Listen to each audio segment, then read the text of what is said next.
good to be back with you. This is our final session on C.S. Lewis, but we will do it again in 4 years before that, because every church should have Lewis about every 4 years. Everybody should be catechized in Lewis. I believe it.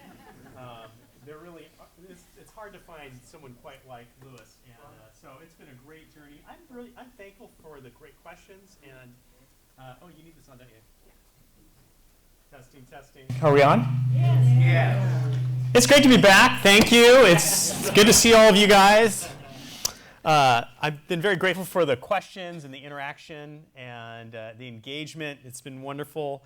Of course, as the teacher, you always learn the most. And I feel like I'm encountering Lewis afresh.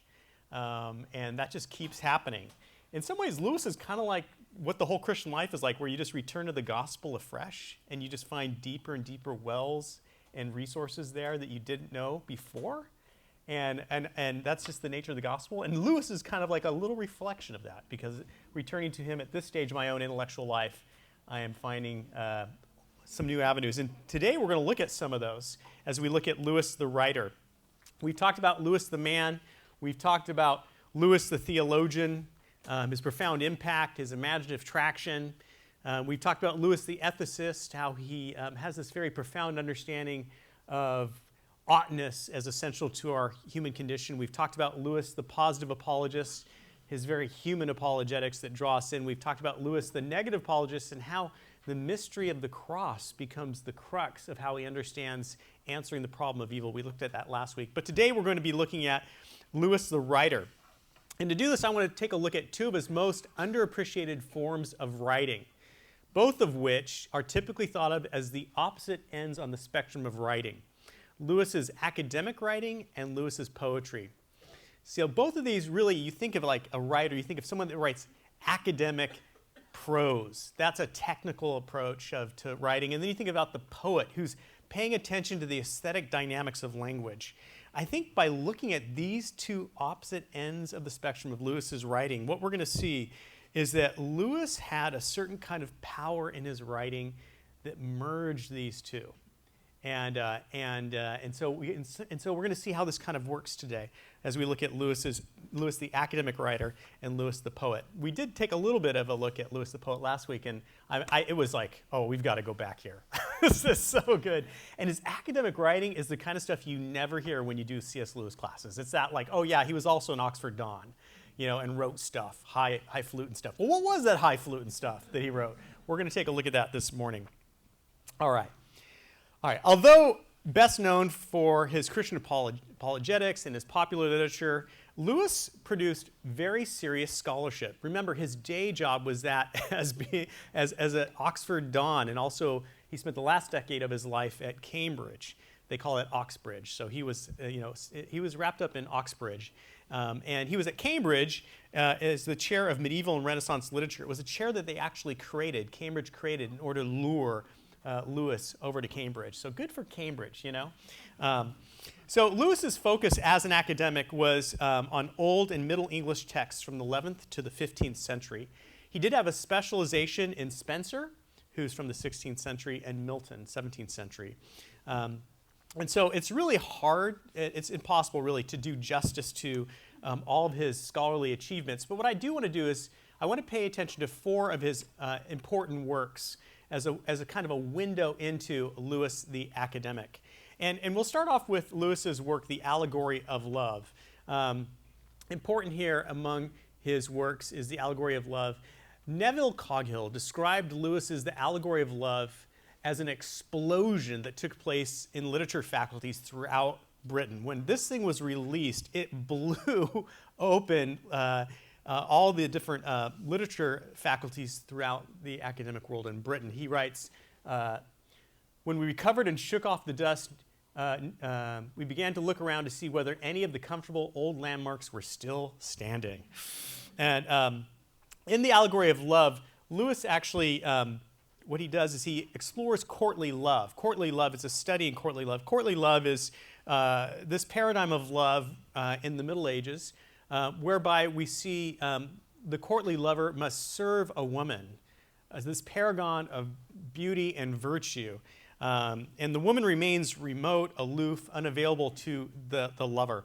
So you think of Dante's love for Beatrice, right? This always reaching, who is this Beatrice? Like he's always going for Beatrice, or Petrarch for Laura, or Lancelot for Guinevere. These are all examples of courtly love. So Lewis pioneered approaching and also resuscitating major poets in the late Middle Ages in light of courtly love. Now, courtly love as a paradigm for looking at literature from the Middle Ages has fallen on hard times. But Lewis's work in the allegory of love has still remained important for a number of reasons. First, Lewis pioneered work on Roma de la Rose, which, if you know anything about the Middle Ages and literature in the Middle Ages, Roma de la Rose is probably the third most important work, besides for the Bible and Consolations of Philosophy from Boethius. And so Lewis actually brought that into the forefront and did groundbreaking work on this important text in that time. He takes up writers who before Lewis were considered obscure as just footnotes, and he elevates them and shows their importance. He has a chapter on Spenser here, and the Faerie Queene, which, like all of Lewis's work on Spenser, is considered very important for the field. And he suggested a revolutionary reading of Chaucer. Indeed, John Fleming writes, Chaucer studies have more or less remained where Lewis put them in 1936 with the Allegory of Love. So some solid scholarship with the Allegory of Love. Let's see here. Lewis also produced a preface to Paradise Lost. Paradise Lost is John Milton's work, of course. And this has been described as Lewis's masterpiece of literary criticism. In Paradise Lost, it's long been noted how compelling the lines are that the devil gives, right? It makes me think of Rolling Stones' song, Sympathy for the Devil, right? That's what happens when you read Paradise Lost. You get this sympathy for the devil. The devil is someone that you can actually sympathize with. But what's amazing is that Lewis comes to Paradise Lost, and he overthrows William Blake's long-held idea that Milton had a certain kind of sympathy for the devil, that Milton was actually, quote, of the devil's party without knowing it. And Lewis is so deeply offended, not only does he take William Blake to task, but he's so deeply offended because Lewis knows that to make this kind of judgment about Paradise Lost shows that you're completely out of touch with the era in which Milton was writing.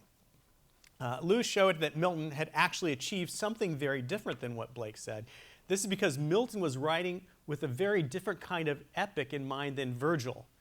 As Lewis famously starts the preface to Paradise Lost, the first qualification for judging any piece of workmanship from a corkscrew to a cathedral is to know what it is, what it was intended to do, and how it is meant to be used.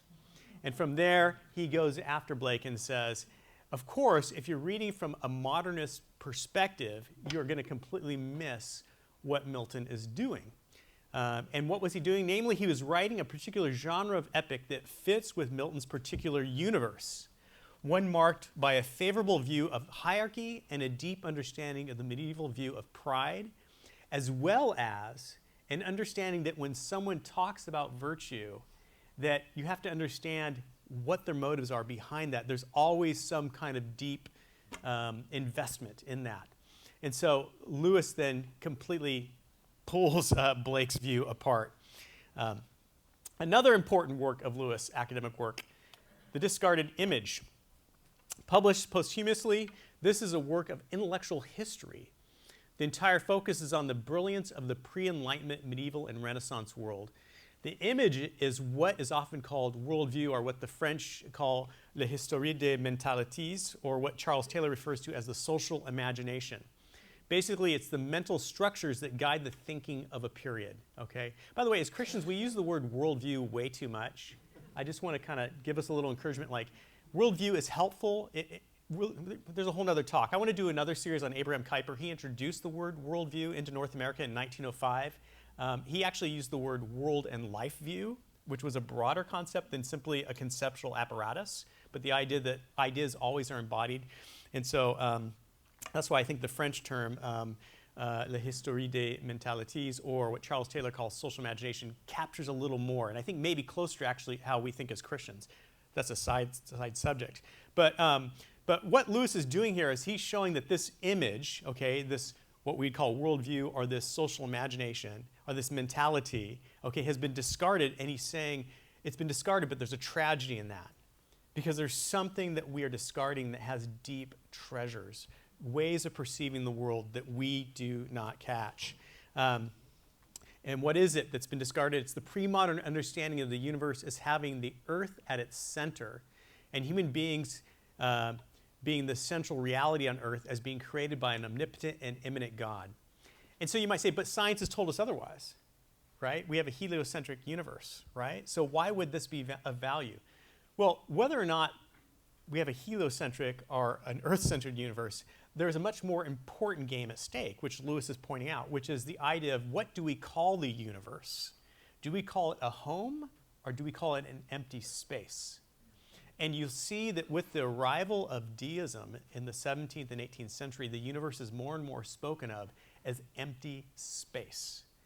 In other words, there's a lack of any kind of plot structure, narrative, or meaning, or meta-narrative behind that. And I went to an art exhibit last night, which the theme was home. And there's all this artworks, and it was paying attention to all the artifacts that we surround ourselves with and that we arrange. And the thing that was powerful about this was it's a microcosm of what Christians believe about the macrocosm of the universe. The universe is not just empty space. The universe is a home. And that's a profoundly radical view, but you know, it has ecological implications. Huge. So Lewis was onto this, by the way. In his poetry, he does ecology as well. But so Lewis is saying there's something we've lost when we've discarded this image, this medieval understanding of the world, of the universe as a home. It's not an empty space. And it's a phenomenal introduction. John Fleming writes, I know of no better introduction to the fundamental assumptions undergirding the medieval and Renaissance literature of Christian Europe than the discarded image. Yeah, it's really, really good. Is this where he has Pseudo-Dionysius, I think? Yeah, I think there's a section on Pseudo-Dionysius in there. And angelic hierarchies, you know. And what does it mean? We no longer think like this, you know, because we live in a democratic age where we no longer think of hierarchy as having any value. But that puts us in tension with the Bible. Okay? There's parts of that, you know, where we are imposing. So we no longer think of angels and archangels, you know, but that stuff's in Scripture. And Lewis is saying it might just be that not every social imagination is actually works with certain themes of the Bible. Each social imagination has resonances and dissonances, or maybe I should say, I'm not using the word worldview, notice that, I'm using social imagination. Social imagination is broader than a worldview, okay? We all have the social imagination of a democratic sensibility as Americans, North Americans that have been through a democratic revolution. But we may have different worldviews regarding if you're an atheist or agnostic or a Christian. You see, so recognizing there's certain kinds of allegiances come from that terminology. Hey, you can get college credit for today. I don't know why I'm getting abstract. Let's bring it down. Okay, let's keep it on the bottom shelf. Some of you are like, oh boy, what did I do? What did I do? Maybe, can I sneak out? Okay, I'll try to keep it on the bottom shelf. Sorry. Okay. Yeah, but Pseudo-Dionysius is totally, got to read Pseudo-Dionysius sometime. Phenomenal. He had a huge impact on Aquinas. Aquinas had a huge impact on Calvin. Calvin had a huge impact on our tradition, which is Congregationalists, but huge impact on Protestantism. All right. English literature in the 16th century. Now this is kind of like Lewis is basically rolling up his sleeves, and everybody that's in academia knows that sometimes you just have to produce something like this. The reality is, though, Lewis actually wasn't obligated in the same way that modern academics are to produce major works like this. But this was him doing a service. This is part of the Oxford History of English Language series. You know, this is the kind of like stuff you do when you are an academic at Oxford, okay? And so Oxford History of English Language, if you just take the first 4 letters of that, you have oh hell. And that's what Lewis called this. He worked on it for 15 years, and he would joke around to his buddies that he had to leave. He had to go work on the oh hell. And, but this is the greatest single monument to Lewis's literary erudition. Like I said, it took 15 years for him to write it. His brilliant introduction, which is called New Learning and New Ignorance, offers what many consider to be the high watermark of the backdrop necessary to understanding the peculiar nature of humanism in Britain in the 16th century. Good books which are remote, this is Lewis, good books which are remote from modern sympathy need to be treated at greater length than good books which everyone already knows and loves. This is in his introduction, New Learning and New Ignorance. Bad books may be of importance for the history of taste, and if they are passed over too briefly, the student's picture of a period may be distorted. So this shows you two things about Lewis. Number one, Lewis thinks, and this is going to be a theme we're going to pull out in this lecture. Lewis is constantly challenging people to be aware of their natural postures. Their intellectual postures, the things that are familiar, the things that feel comfortable. If you spend your whole life avoiding those things which might put you in tension, you're going to miss a lot of reality. And so Lewis here is talking about, if you go to study a period, okay, don't just study the books that everybody knows and loves.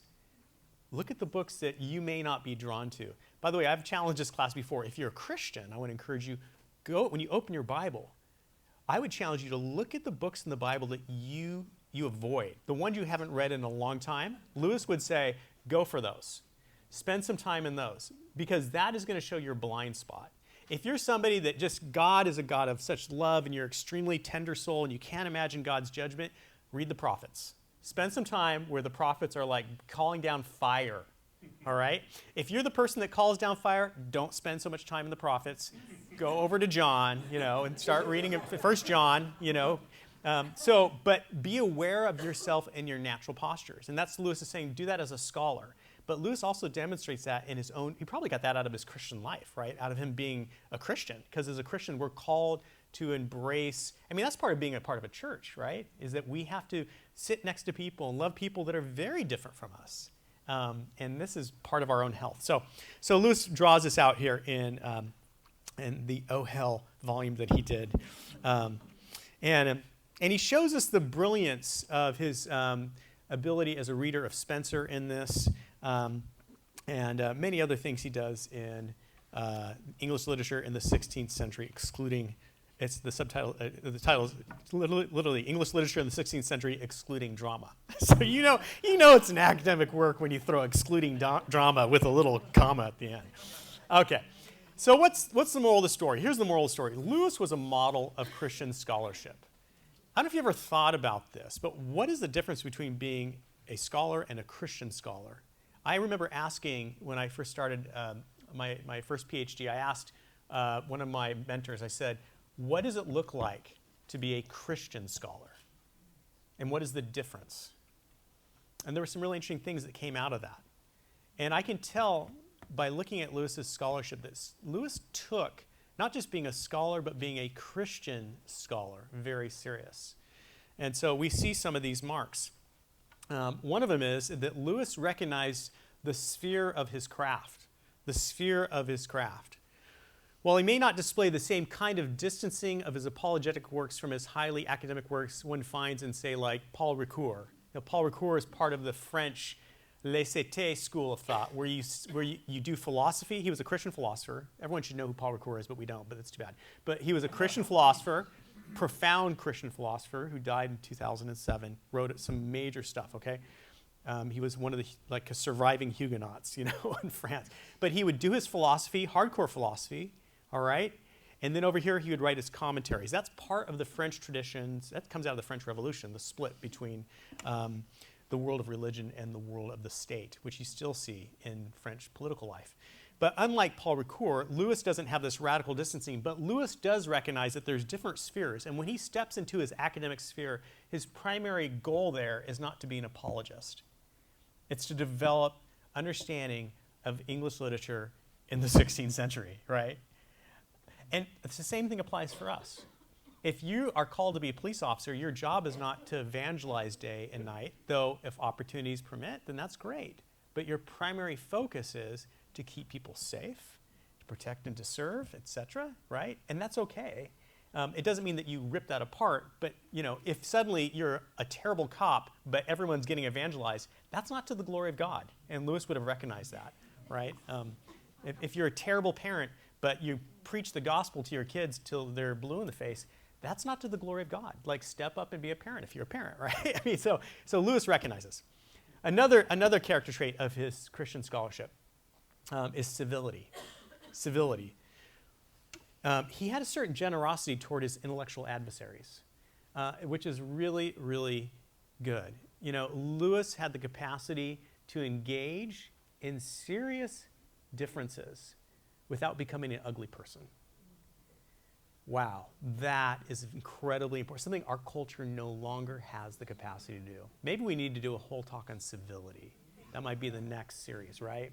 My mentor, Dr. Richard Mao, who was the president of Fuller, wrote a whole book on Christian civility, the lost virtue of Christian civility. Lewis was marked by this. Now, this is really interesting, and we're going to see this when we get into Lewis's poetry. But one of Lewis's major interlocutors was T.S. Eliot, right? And T.S. Eliot and Lewis, there was some tension there, okay? And we'll get into that a little more in just a little bit. But Lewis writes this. If I make Mr. Eliot's words the peg on which to hang a discussion of this notion, this is him beginning to talk about, I can't remember what the subject was, beginning to talk about something, and he says, well, T.S. Eliot says this. And then he adds this little parenthesis. If I make Mr. Eliot's words the peg on which to hang a discussion of this notion, it must not, therefore, be assumed that this is, for me, more than a convenience, still less that I wish to attack him qua Mr. Eliot. Why should I? I agree with him about matters of such moment that all literary questions are, in comparison, trivial. So, like this capacity to recognize the person that you're engaging with and to not get personal. And this is hard. It's really hard. Social media has shown we all come up short in this area. And that's we need to do a whole thing on social media too. But okay, all right. So some more observations regarding Lewis the academic. I already mentioned his erudition. He knew about as much as could possibly be known from reading the primary sources in his field. He had a supremely supple imagination. He had a certain historical sympathy. He was able to make surprising, illuminating connections with various categories and showed a vast learning. In other words, he was a good scholar. He just didn't show up and see it as an opportunity to evangelize. He took serious what he was doing. As the scripture says, whatever you do, do it heartily as unto the Lord. He did it heartily. He embraced that. And we need Christians that are going to enter into their field and produce excellence, that are going to abandon themselves to that field to know it better than anybody else. This is why we are still reading Lewis, is because he wasn't doing, excuse me, but crappy work. If he was doing crappy work, we wouldn't be having a class on him right now. But he applied himself to his craft and gave himself to it. Another mark, articulation. He had a remarkable capacity to put things into felicitous language in ways that were unique. It helps if you're a master of English. I mean, he really knew English. It helps if you also have Latin and Greek like down, where you're like writing poems in Latin, you know, where you're going straight, when you start getting interested in Christianity, you go straight to the Greek text. Okay, that helps. So, you know, he has a capacity with languages. But he'd internalized these original languages, and he had a vivid sense of what the original languages said. So Lewis scholars often note that Lewis's prose is so good with his academic writing because Lewis has a certain kind of concision and clarity of articulation. And that's what, if you work at writing, you'll notice that Lewis has this capacity to say things in their very simplest form, not always just big, long abstractions. Right? I'm looking at Bob Verberg, who used to teach English. Like, it's really important. If you can't say it simply with clarity, then you're not a good writer. You need to be able to do that, right? And then you also need to be able to put together very complex ideas in a way that someone can follow. So he's able to do that. He had the capacity, and we've mentioned this, but he had a capacity to enter into an epoch that was unique. He was an intellectual historian. And what that means is that he was able to follow and trace the history of ideas. And we need more Christians that are intellectual historians. Or maybe I should say it this way. We all need to become more in tune with the way in which predominant thoughts shift over time, especially the more we enter into a post-Christian age, in which, and I'm talking about North America here, where the fundamental assumptions of our culture are more and more not our assumptions. Okay? If you were in the first service and heard Pastor Josh preach on the difficult sayings of Jesus regarding sexual ethics, to me it was like, wow, I'm so grateful that we have somebody getting up and giving such a compelling and articulate presentation of what Jesus is really saying, because we're hearing less and less of that today in our world. And there's reasons for that. And to understand why those reasons are there, which is a whole nother, Freud's influence in Lewis's 20th century, we're still living with, we're seeing now that kind of working itself out with a lot of the, all the stuff that's going on today. So he had this capacity to enter into an epoch. In many ways, this is the mark of what he accomplished. In his own words, weaving the backcloth. He loved to weave the backcloth of a literary work. And so when you were looking at principal works in the medieval and Renaissance literature like Dante or Milton or Spenser, Lewis had this capacity to enter into the thought world of that epoch, not only as a scholar, but as one intellectually convinced of the major ways of thinking in that epoch. Now, this is where it gets interesting. See, Lewis himself realized that he was odd. That he was someone who actually did not buy into the major assumptions of the epoch he lived in. And he'd immersed himself in a different epoch with some of the brightest and best minds, and he recognized that that was his true home intellectually. It's quite a place to find yourself in. But then Lewis says that that if you actually find yourself convinced within another epoch, you are the best person to study that epoch. As the student of Milton, my Christianity is an advantage. What would you not give to have a real live Epicurean at your elbow while reading Lucretius? If you're a Christian, the good news is some of the greatest works that have been produced in Western culture will feel native to you, right? Milton's Paradise Lost or Dante's Divine Comedy. You already have an inside. And Lewis was convinced of the epoch. So what does this come to? Well, one of the things that you see emerging with Lewis's idea here about the importance here of actually having a certain kind of love for what you're studying, that's important, is, and that's a very strange thing to say, right? But in the middle of the 20th century, the height of modernism, where there's this kind of idea of objectivity, where if you could stand back and critically see everything, Lewis is saying something very different. He's saying having a critical distance where you separate yourself from something, that actually keeps you from knowing it in certain ways. And that if you actually have a love and affinity with something, you are going to be able to understand it much clearer, right? This is a radical thing for him to say. But what he's talking about here is something that scholar N.T. Wright calls the hermeneutics of love. The hermeneutics of love.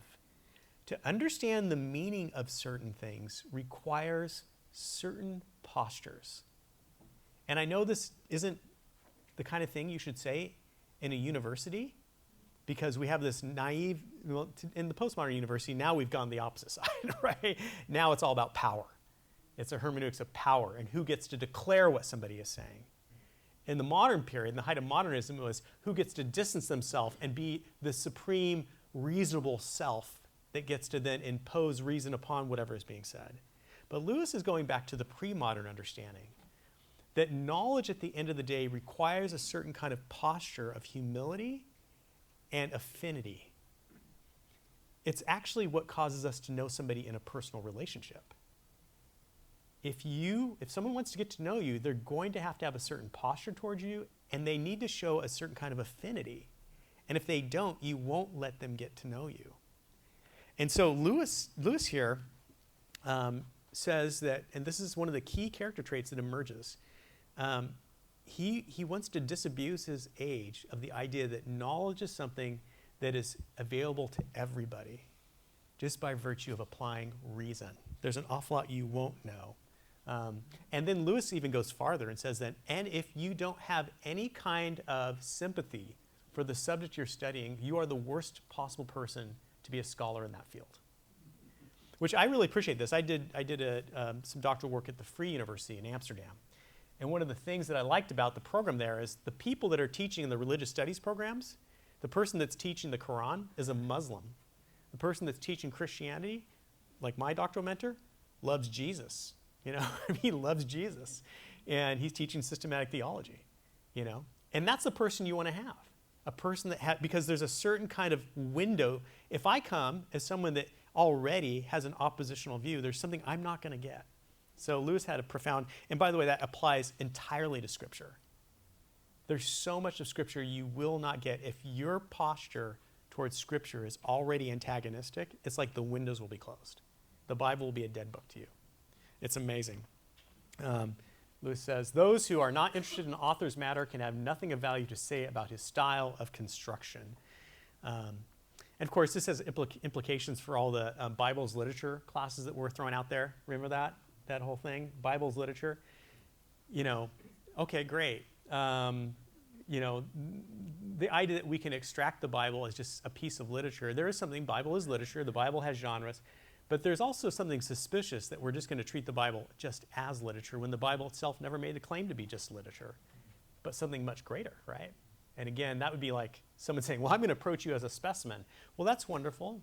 I am a specimen. I have a body. I can be studied through the lens of science, but don't count on getting to know me because I don't think of myself primarily as a specimen. All right. I don't know. I'm so philosophical today. All right.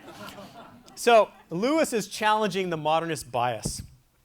He's an intellectual historian who is challenging the modernist bias. And this is most clearly spelled out in Lewis's 1954 speech turned into an essay, De Descriptione Temporum, on the description of epochs. This was given at the installment of his, as the new chair in medieval and Renaissance studies at Cambridge. Again, good job, Cambridge. Cambridge wanted to bring Lewis, and they invented a chair just to bring him there. So Lewis argues in this De Descriptione Temporum that dividing lines between medieval and Renaissance studies needs to be questioned. There is no easy way to divide these into two different epochs. And that binaries such as the Dark Ages and the modern period are just silly. That if you look at the way in which thought unfolds, it's never with such clear distinctions where you're starting a new period. He uses by way of example the first chapter of J.M. Burton's Early Tudor Poetry, which states, we begin with 29 pages, and they contain of unrelieved gloom and grossness, in which he says, the first rift in this darkness is the Copernican doctrine, as if and Lewis writes, these first 29 pages of unrelieved gloom and grossness, superstition and cruelty to children, and this page that talks about the final rift between this gloominess and grossness with the Copernican doctrine is silly. It's as if a new hypothesis in astronomy would naturally make a man stop hitting his daughter about the head. It wasn't like you have all this dark ages and this period of darkness and gloom, and people are just backwards, and then suddenly there's this idea that of the Copernican doctrine, and suddenly all of life changes. That's just not the way the world works. Lewis even goes on and says, what is the real Dark Ages? He says, when ancient barbarians could not read Virgil, or when today's barbarians can't read Virgil. He writes, we've lived to see the second death of ancient learning. In our time, something which was once the possession of all educated men has shrunk to being the technical accomplishment of a few specialists. As for the area and the tempo of the two deaths, if one were looking for a man who could not read Virgil through his father, though his father could, he might be found more easily in the 20th century than in the 5th. Yeah, you can hear some angst here. Like Lewis feels that we have lost the capacity, some very important capacities. And we've lost kind of the inheritance of some of the greatest thinking and some of those profound thought. And I know that there is, this is a very, you can see where Lewis falls on this discussion, right? But Lewis really believed that it's a great tragedy that people were no longer immersed in some of the great classics, some of the brightest minds that had come before us. And I'm going to say unashamedly, as someone that used to teach in a humanities program, I completely agree with Lewis. I mean, if you are talking to somebody and they have no idea where they're getting their ideas, they have no, you'll talk to people, it's like, don't you understand you just parroted Machiavelli? And you think you're being original. Like, these ideas were already dealt with. You don't even know that. And we should think this is good. This isn't good. These are people that are just cut off. They think it's like meeting someone that thinks they've just invented Christianity for the first time. You know, you meet Christians and say, we don't need the creeds. Like, how naive are you? How arrogant are you that you think we can throw out all the greatest minds that have come before you, and why? Because you wear skinny jeans? Like, how silly is this? So Lewis was deeply concerned with the way in which the inheritance of some of the brightest minds were just being thrown out. But Lewis then goes on in this speech. This is, again, at his installment at the chair. And he goes on and he says, if we really do want to draw a line, the line doesn't fall between medieval and Renaissance. The line falls between what would be called pre-Christianity and post-Christianity in thought. And he draws it right around 1800. And he says there's a profound shift that takes place in Western culture around that time.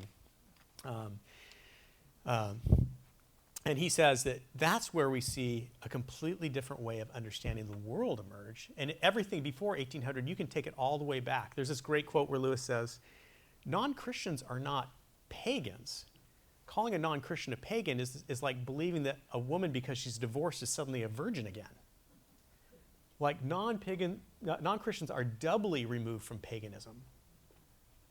Think about that for a second. See, Christianity was the solution to paganism, right? But if you leave Christianity behind, you are now another step removed from the questions and concerns that the pagan world had raised. The pagan world, which didn't know how to treat people with dignity, with kindness, and didn't know how the world could not be reduced into a battle of the wills and power, in which the weak were snuffed out, in which it was a matter of a shouting match, in which you were attempting to bully and push other people around. Well, guess what? We are now living in a culture that is becoming more and more or less influenced by Christianity, and what are we seeing? We're seeing Nietzsche. We're seeing everything being reduced to matters of power, and people being reduced to identity politics.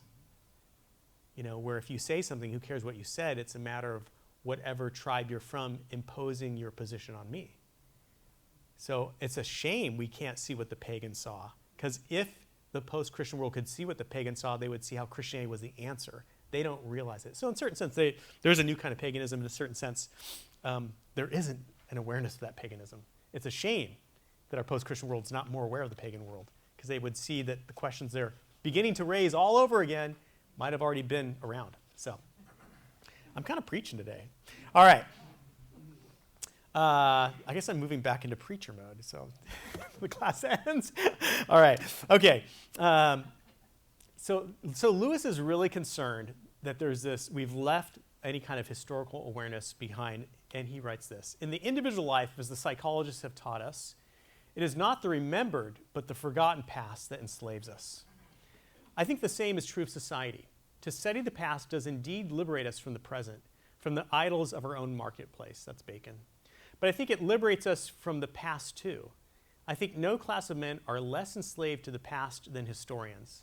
The unhistorical are usually, without knowing it, simply enslaved to the fairly recent past. Isn't that so true? Like, how can you have any kind of awareness of the world you're living in, and what are the fashionable ideas if you have no awareness of the past? You know, it's so helpful.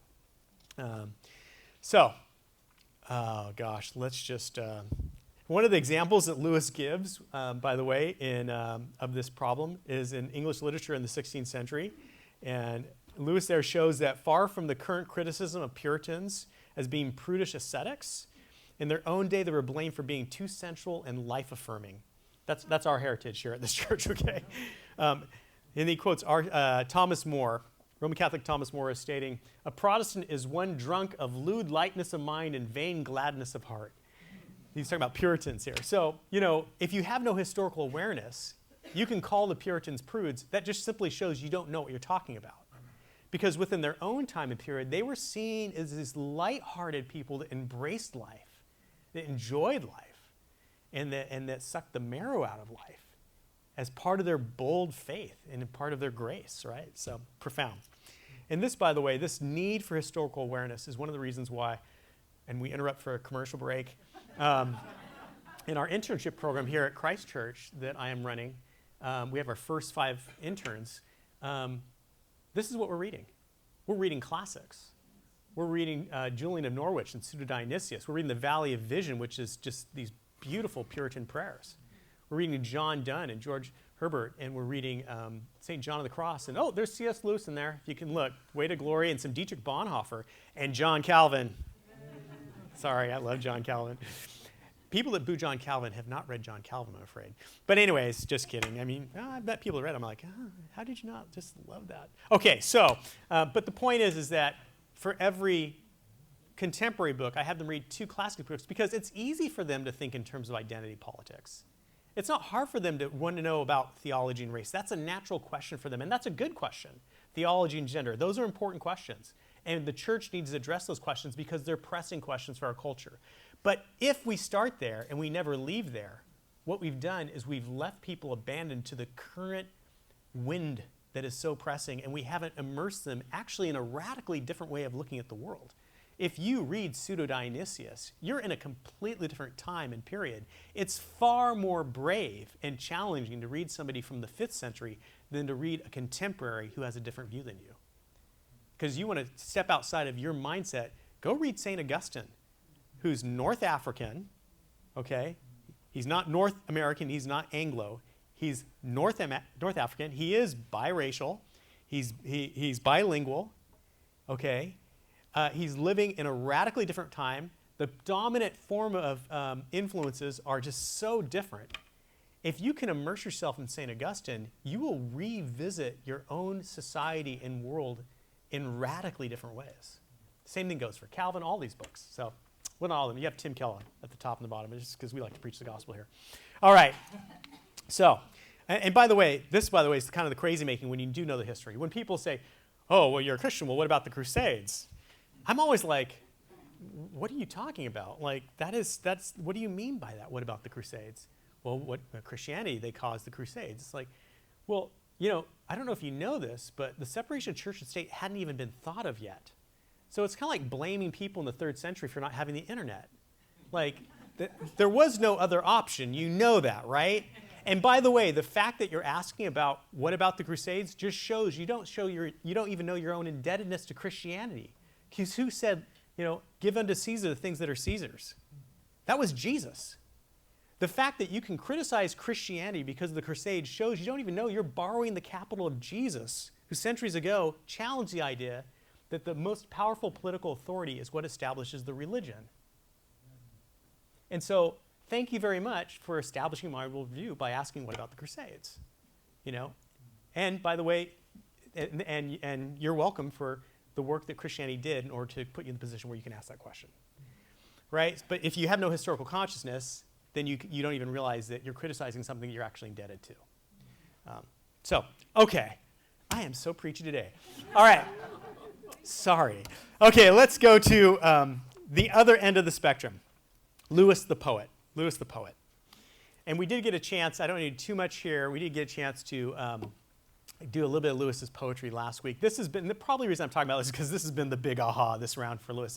Lewis, you just have to go in layers with Lewis. You just, you do a little more, and then you just keep hitting more and more gold. The next time, I'm going to do the letters of C.S. Lewis. That's my next, I really haven't done justice to those. But this time I got into some of the poetry, and last week we looked at Lewis the searing, burning atheist, who was just, some of his early poetry, right? It was so, like you got the visceral Lewis. Like, oh, this guy really was an angry atheist. And so, but there's so many other things going on in his poetry. It's surprising, and you can see it there on the screen. I took my dust jacket off because books are like my idol. Like when someone borrows my book, it's like me like sending my daughter out somewhere. Like, you better like treat that book well. If anything happens to that book and it comes back damaged, it's not going to be good for you. Like, my books are very personal. So I took my dust jacket off. I actually like went back and forth. Well, I could show them the dust, but it could get ruined in the bag. This is kind of the crisis I have in the morning, right, before I teach this class. But oh, they have the slide of the dust jacket. So there's the dust jacket. So, and I actually just reached out to Don King. Facebook's amazing. You can just do a Facebook search. There he is. I sent him a personal message on a note. Thank you so much for your book. You know, what a world we live in, right? But the collected poems, it's not the complete poems. The collected poems, this is a great volume. It has blown my mind. And I mean, I had seen a few, and the thing that's so fascinating is just there's all these Lewises you didn't know existed when you start reading his poetry. Interesting. I mean, becomes a very round character. So we need to remember, as Owen Barfield writes, that for the first 2 centuries, poetry was Lewis's burning passion. His great ruling passion was to become a great poet. At that time, if you thought of Lewis, you automatically thought of poetry. So poetry was a huge part of Lewis's life. But then it raises the important question, like, why is poetry always seen as secondary to Lewis, right? In fact, why is it that Lewis is more known for him writing academic books like Milton and like Spencer and the Allegory of Love, talking about other people's poetic works than his own? How can he have elevated other poets but not be able to save himself in his own poetry? Right? That's an interesting question. So what's going on? Well, Charles Hutter has stated that probably one of the things that contributed to Lewis's poetry not getting the attention that you would think it would get is that Lewis really he had shunned modernism, which was a poetic movement that T.S. Eliot was in the middle of, right? And Lewis just very much self-designated himself as being anti-modernist in his poetry, even though there's aspects of Lewis's poetry that do show an awareness of the modernist discussion of poetry. So we know of T.S. Eliot as a poet. We don't know of Lewis. And in fact, by age 30, it appears that Lewis had settled that he would not be a poet like he had hoped. Because his giant narrative poem, Dimer, which is a big, fat poem, narrative poem, didn't go off like he thought. Again, it's just like John Calvin wrote his commentary on Seneca with all the bells and whistles, and it just dropped dead. And he, like an identity crisis. I think Lewis had something similar happen. He spent years and years working on this thing. So Lewis then, at the same time, he can recognize that things are taking off for T.S. Eliot. So this is something that's very personal for him, right? Imagine this. You're a Christian, you want to be a poet, and your poetry doesn't catch, and then there's this guy named T.S. Eliot. So I wonder what God was doing in Lewis's life with T.S. Eliot. There's probably a T.S. Eliot in your life where you're like, really, Lord? Like, I'm working just as hard. Like, why am I not? So, and Lewis actually wrote a verse. It kind of shows his frustration that his poetry doesn't catch and T.S. Eliot's does. And this is really, in a certain way, it's almost like a dig at Eliot, and particularly his poem, The Love Song of J. Alfred Prufrock. Lewis writes, I am so coarse, the thing the poet sees are obstinately invisible to me. For 20 years, I've started my level best to see if any evening, would suggest a patient etherized upon a table. In vain, I simply wasn't able. What's he saying here? So, in The Love Song of J. Alfred Prufrock, T.S. Eliot has this capacity to dissect the internal workings, right? And he's looking at the modern urban individual, the person who's stricken with feelings of isolation and the incapacity for a decisive action and disillusionment. And so here's this modern person that T.S. Eliot develops through this introspection. And so Lewis is kind of digging at this. Like, I haven't gone in for this kind of like navel gazing, we might say, that T.S. Eliot does. I can't see what they see. I don't see the value in that. It's not what I'm doing. And yet, I'm suffering from that, right? And so Lewis made Eliot and his poetry the locus and symbol of those aspects of the modern world he was trying to oppose and criticize. He had a number of public academic disputes with Eliot as a critic, particularly about Milton's place in the canon and modernism's dismissal of Romanticism. Later, Lewis and Eliot came to know one another very well. They reconciled many of their differences and found a great deal in common through and beyond their common conversion to the Christian faith. They were both Anglicans, after all. The more mature, nuanced Eliot was actually very much invested in reconciling the past with the present rather than leaving it behind. For example, Eliot's sustained conversation with Milton in Ode on the Morning of Christ's Nativity not only echoes Milton, but reimagines and recreates Milton in light of contemporary idioms. So Eliot was not content to simply repristinate the past. He wanted to bring together the past and the present. And in many ways, Lewis has a very similar sentiment. So they can almost be seen as like warring brothers. And if you really want to get into Lewis's poetry, you might want to read a little T.S. Eliot too, because you can see that there's this dialogue going on back and forth. So like I said, Lewis wrote a surprising amount of poetry. And during his lifetime, there were 2 volumes that were published, Spirits in Bondage, A Cycle of Lyrics, which he published when he was 17. This is his first publication, and then his longer narrative poem, Dimer. But he wrote other poems. They were published in journals under pseudonyms. He wrote 16 lyric poems that are included in the Pilgrim's Regress, and there's a bunch of poems scattered throughout his letters, his published journals, and magazines, and under the pseudonym N.W., which stands for not Wilk in Latin, which means I know not whom. Yes, there should be a whole talk on Lewis's pseudonyms, because they're so funny, you know. Malcolm Guite, who's an Anglican poet, who writes really great poetry, by the way. If you ever see his stuff, you should read it. He wrote a book on art that I disagree with, but he writes great poetry. He writes this: "The range is indeed astonishing. The lyrics cover everything from poetry of the Great War tinged with the influence of Yeats and the French symbolists to satiric verse and epigrams modeled on Horace and Juvenal. Robustuous pieces in the manner Chesterton, delicate elegies, complex metrics experiments, and imaginative pseudo-pagan panegyrics set alongside chastened meditative examples of classic Christian examen." That's his lyrics. Okay, let's talk about his narrative poems. The range of the narrative verse is just as wide. Dimer is an emblematic self-made myth of rebellion, death, and resurrection written in 9 cantos of rhyme royale. The Queen of Drum is 5 cantos of mixed meter, strangely coming in contemporary political comment on the rise of fascism with a profound meditation on the place of fairy and hence the role of the imagination, both religious and public life. There's a long fragment of Arthurian verse called Lancelot, which is perhaps too indebted to Tennyson.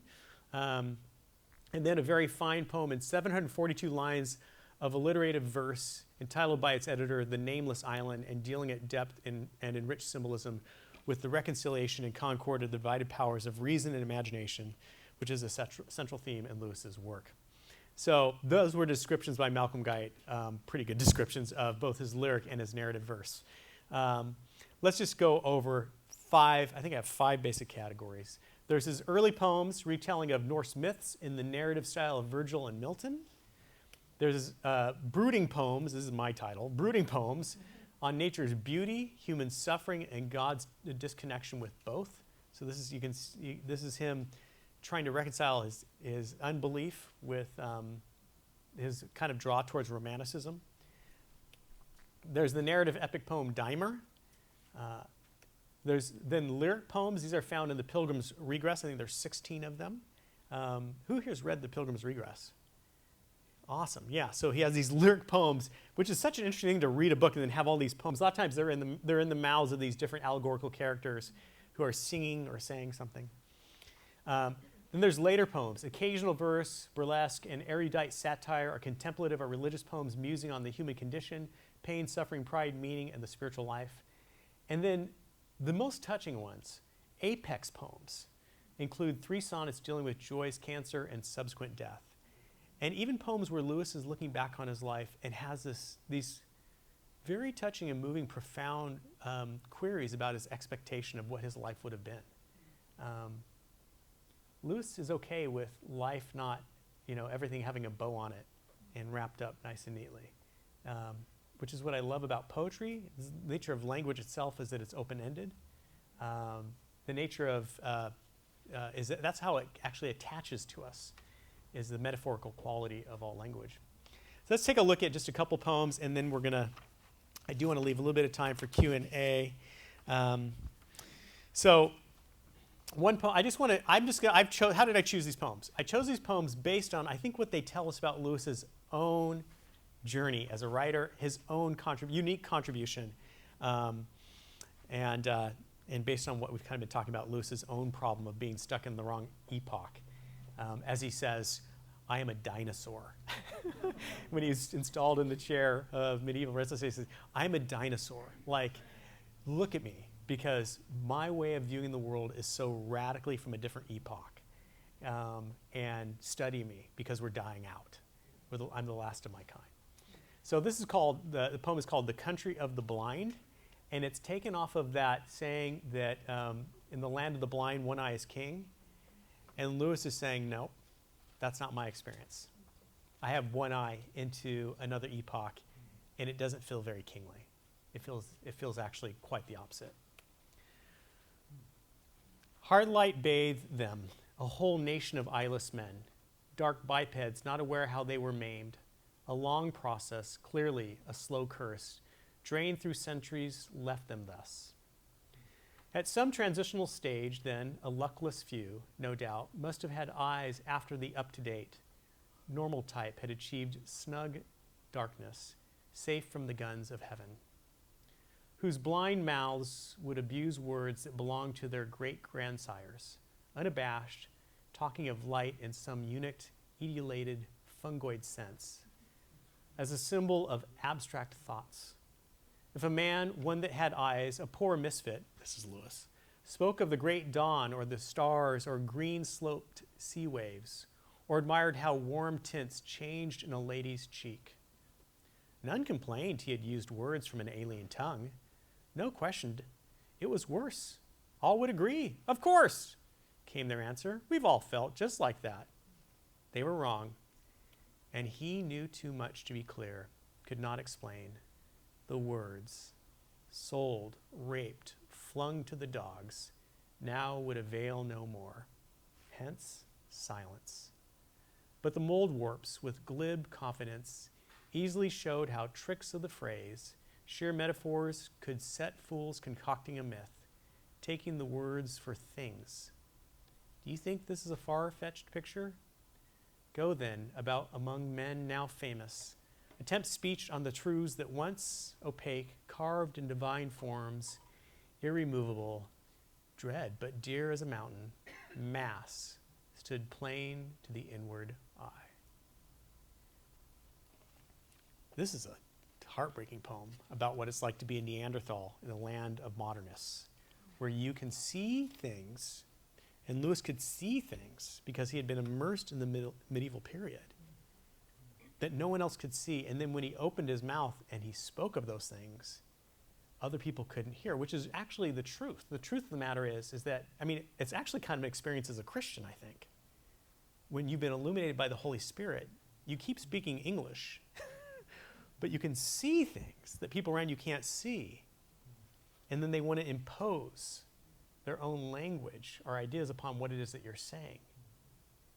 So Lewis is talking about this experience of what it's like to be a medievalist, to be a dinosaur, to be an academic Neanderthal who's rejected modernism. But also as a poet, maybe, whose poetry has been missed. So you hear also this kind of theme with T.S. Eliot and modernism and how his poetry was missed. It's a poem that develops the idea that in the land of the blind, the one eye is not king, but it's just simply luckless. A luckless fellow who people say, yes, yes, we get it, but they remain unseeing. I want to recommend you spend some time with The Country of the Blind. Again, these are just teasers. I'm just teasing you right now. Poetry's so rich, right? You're not going to get it on the first round. People are like, I didn't get that. Like, of course you didn't get it.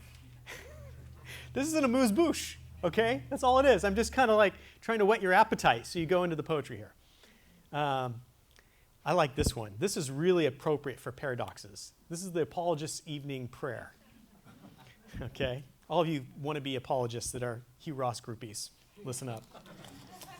For all my lame defeats and much more from all the victories that I seemed to score, from cleverness shot forth on thy behalf, at which, while angels weep, the audience laugh.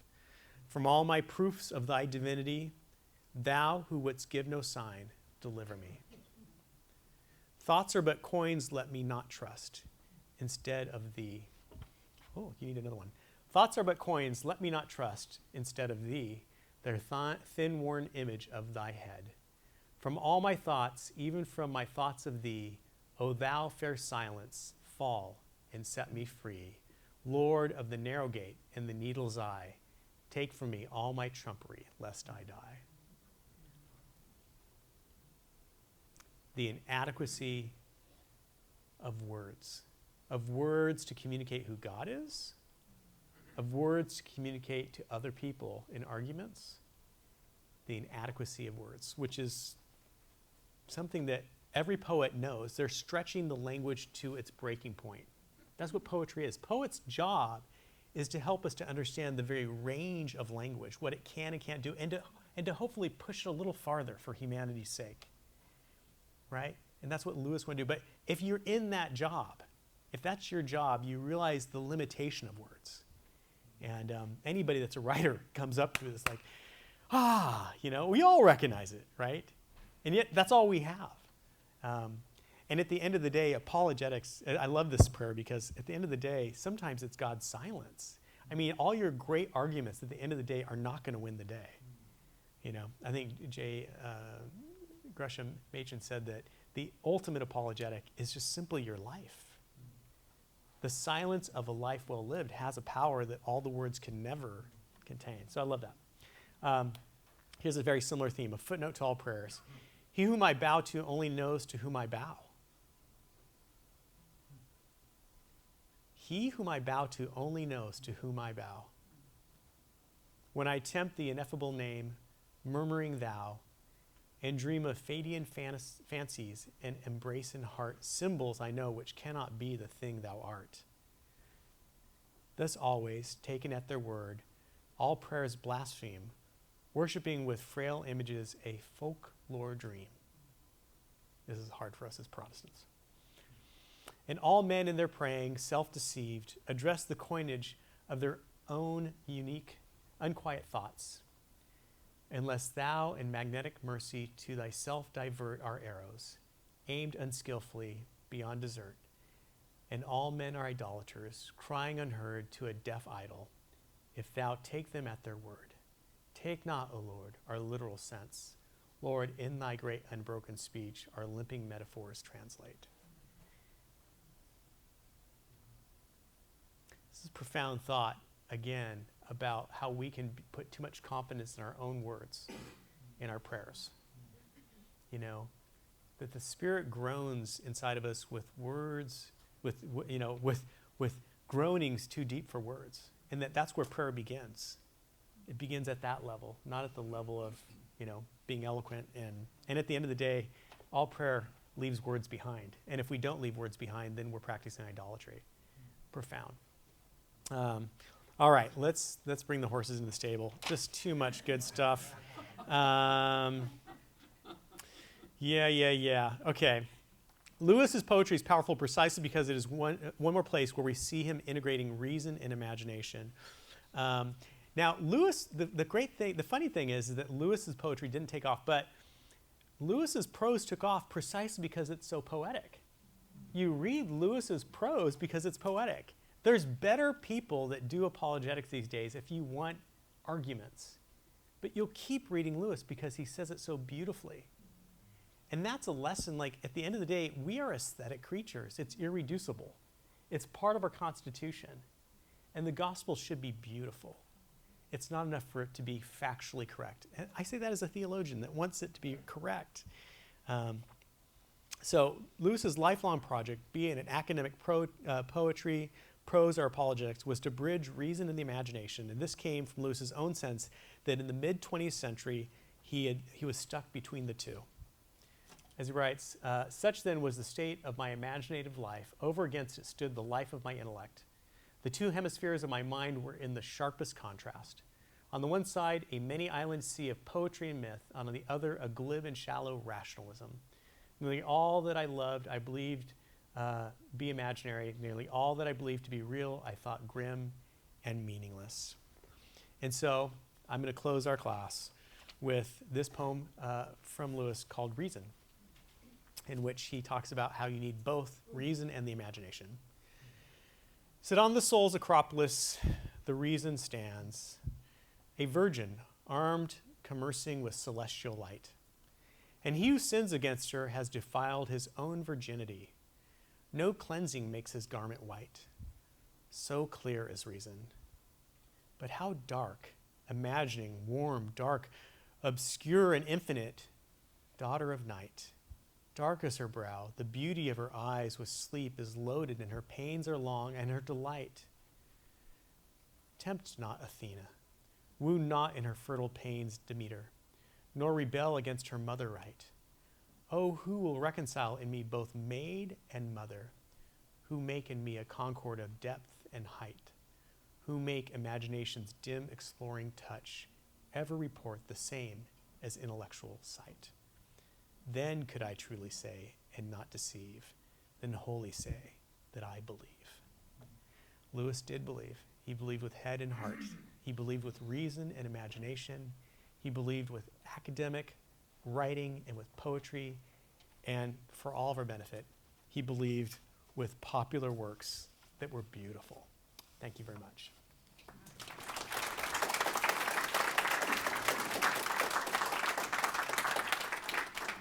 We do have some time for Q&A, about 8 minutes. Yes, Bob. So a couple of questions that are kind of related to the same thing. What would you say to a person that said, because of your love for the subject, you cannot possibly be objective when you study the subject? And then a kind of related question would be, what is it that you gain from your love of subject that you would not gain otherwise? Those are great questions. Yeah, really good questions. So the person that say, because of your love of the subject, you can't be objective, I would just simply say, well, when you say objective, what do you mean? Because there is no nowhere. Everybody is coming at something from a somewhere. And so I'm just simply saying that I'm coming from a somewhere where I have previous experience that draws me into the subject and helps me to relate to the subject. And so I like the question a lot. What was the second half of the question? What is it about your love for the subject that gives you insight more than somebody else? What is it about your love for the subject that gives you insight more than somebody else? And I would say that, of course, there's the way in which if you love something, you're propelled to know it. But I think that this is part of the mark of viewing the world as ultimately about persons in communion. When we talked about Lewis's theology, the Trinity, right? The ultimate reality is persons in communion. The ultimate reality is not dead, empty space, that it's persons in communion. And if you believe that, then you believe that knowing at the end of the day always involves postures. And so part of it is just simply part of my Christian, well, he'll say worldview, or I'll say worldview. Part of my Christian worldview is that there's a certain posture that is part of all knowing. And I would even say, like, I have a friend who's an ecologist, and he lives out in nature. I love reading his posts because he views the natural world with lenses that I don't have, because he's passionate. You know who I'm talking about. He's passionate, right? He's kind of a St. Francis of Assisi kind of guy, right? He's like a John Muir kind of guy. He has such a love for nature, and that's drawn him deeper. And as he's drawn deeper, he's gotten to know nature more, and then that's then fueled his love.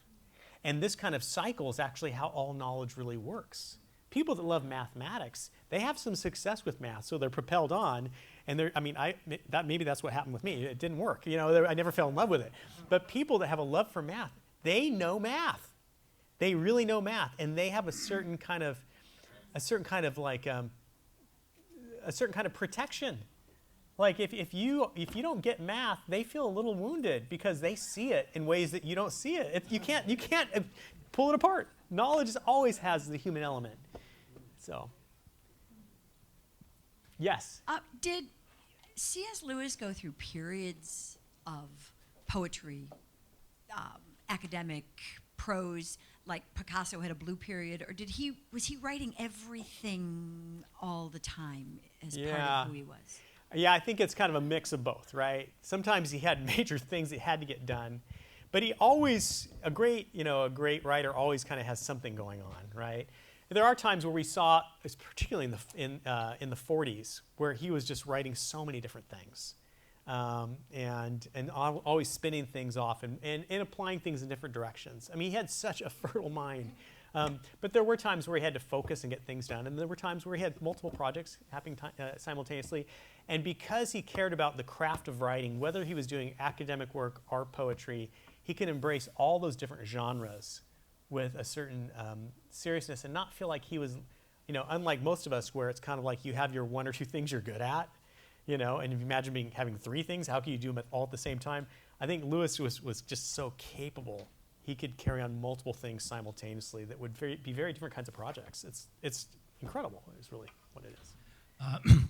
My question was, he was lamenting the fact that so much had been lost since the Middle Ages, and that we've lost our historical awareness. And I was wondering, to what extent was he involved or influenced by any political philosophers of his time? Because it struck me that there was a philosopher during his lifetime, Leo Strauss, that I think had a similar understanding. Like he was going back to the ancient Greeks, and Aristotle in particular, that then influenced the medieval period for sure, and just seemed like they were kindred spirits in some respect.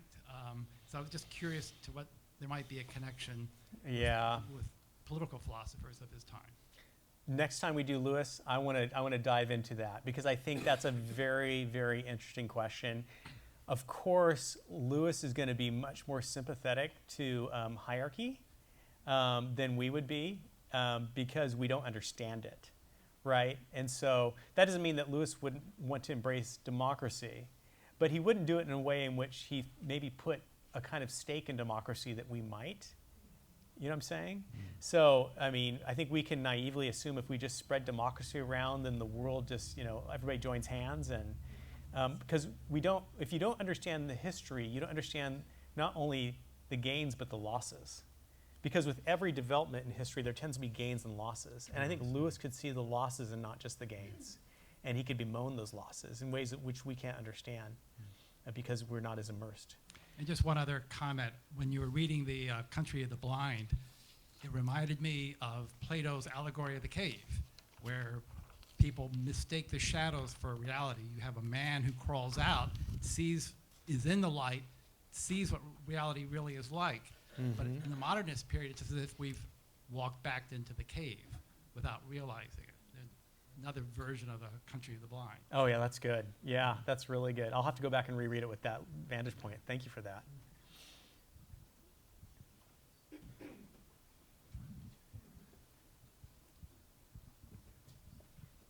No, I was just wondering about Lewis before he became a Christian and then afterwards, and how, as we read him, we see the Christianity in him now. And because of that, that builds a bond between us and him as Christians, but only as Christians, because the Holy Spirit does that to us. And I guess this is more just of a comment than a question, but there seems to be a definite difference from before and after that we all experience with him, I suppose. Yeah. I'll be honest with you. I think one of the reasons I wanted to introduce C.S. Lewis is because Lewis has the capacity to make our Christianity strange again. And one of the problems when you've been a Christian for a number of years is your Christianity is no longer strange to you. And it should be strange. And when it becomes comfortable and familiar, I think it's not the kind of New Testament Christianity we see, where people are awakened to the radicalness of who Jesus is. And Lewis now can offer us a capacity to see kind of the depths and glory. He's a great guide into recognizing that our faith is not everything we've wound it up to be, that there are other vistas. It doesn't matter how old you are or young you are, there are more vistas. And until we're willing to step into our faith being not only comfortable but deconstructed, for it to be reconstructed, I mean, that's really the Christian life, is the deconstruction and reconstruction of the gospel in a living way, in a powerful way in your life, right? That's the journey of the Christian. That's the pilgrimage. And so I think Lewis can be helpful on that pilgrimage because, I mean, this round I read some poetry. I thought, wow, Lewis. I mean, I've seen different lenses of Lewis, right? So these voices, I guess, and this is kind of related to why I thought this was a very valuable introduction to Lewis, is because Lewis was so immersed in the medieval period, not like everything was great there. I mean, you can read, there's a famous book called Early Modern Rituals, and it's all about like some of the terrible things that took place in Europe in the Middle Ages, like some of the crazy practices. You're like, how could these people be Christians and do this stuff, you know? But then there's other things that are just beautiful, which we can't comprehend, which we need to reclaim. And I'm guessing that future generations will look back on ours and think like, how did these people not get this? Were they barbaric? Were they crazy? You know, they will look back on ours. How did the Christians not stand up at this point? Why did they not do this? And so this is why, again, maybe this is the theme. It's so important to have somebody like Lewis that awakens us to our own historical situation. And I did want to give you this quote by Wilhelm Dilthey, who was a 19th century German philosopher, who talks about Nachterlebnis, which is the capacity to think as a real inhabitant of thought, of the thought world of another time. And as a Christian, you're both drawn to other Christians from other historical periods, but then you also, if you do it justice, it'll actually awaken you in ways you couldn't have been awakened if you were not true to that. If we just impose ourselves, if you just make C.S. Lewis this, you know, North American evangelical that, you know, is living right now, versus this guy that's smoking a pipe, and already we're like, well, we don't do that. I don't see Pastor Josh smoking a pipe, you know, smoking a pipe, and, you know, I mean, someone that's a little strange. It's like the poetry. He pushes your expectations of what Christianity is and isn't in a way that can help you be aware of your own commitments and the way in which you're following Christ. So, but Dilthey says this: within my own experience, as in that of most people today, the possibility of experiencing religious states of mind is narrowly restricted. So he's writing as someone who's doesn't really believe religion can do much. He's kind of secular in his outlook. Yet when I make my way through the letters and writings of Luther, I experience a religious event of such eruptive force, of such energy, such a matter of life and death, that it transcends the possible lived experience of anyone today. In short, we humans limit and are determined by the realities of life, and therefore are only set free by historical understanding.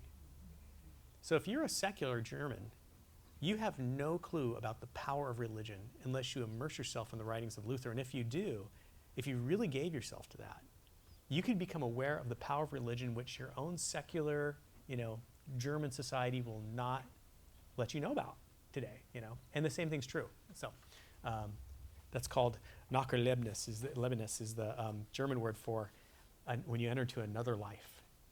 So I hope you enter into Lewis's life. Hope he's your Nachterlebnis. So. Yeah, one more. We'll take one more, and then I have to go, unfortunately. You mentioned the past, looking back at the past. The thing about the historians, and I like that because, you know, a phrase I heard growing up was the worst place for a man to park his car is in the past. I don't know what it means. It always stuck with me. I'm still trying to figure it out. But I always knew that when you're looking back, you can't look forward. But it was such a great justification that you read that he says historians are more equipped to look at things objectively. Yes. Which I always try to do. It's hard for me to get into political discussions with my friends because I'm more looking at what the whole human experience is than just these 20 or 30 years, and we don't even know what they'll mean in the future and all that.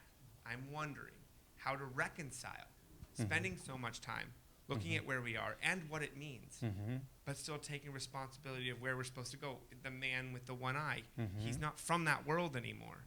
Does that mean we just die? Or what from that? What do we use our past to blaze into our future? Because that's the thing that I struggle with. Yeah, and I have to say this idea that we just simply repristinate the past, I think, is also just as terrible. You can become the kind of person, and I meet a lot of Christians that know church history that do this, and they just want to slam history in reverse as if that's the answer. And we don't live in the middle of the 20th century where modernism is we live in postmodernism, you know, and now we're even living within what I'd be called late modernism. And so this is our time period. What kind of challenges do we have today? So historical awareness can be a great help. But if you simply want to retreat there, you have parked your car in the past. I like that, Adam. That's really, yeah. Don't park. I don't want that to be the takeaway today. Park. Almost 40 years. It's been a delight. Thank you so much for coming. And yeah, it's been great. Thank you.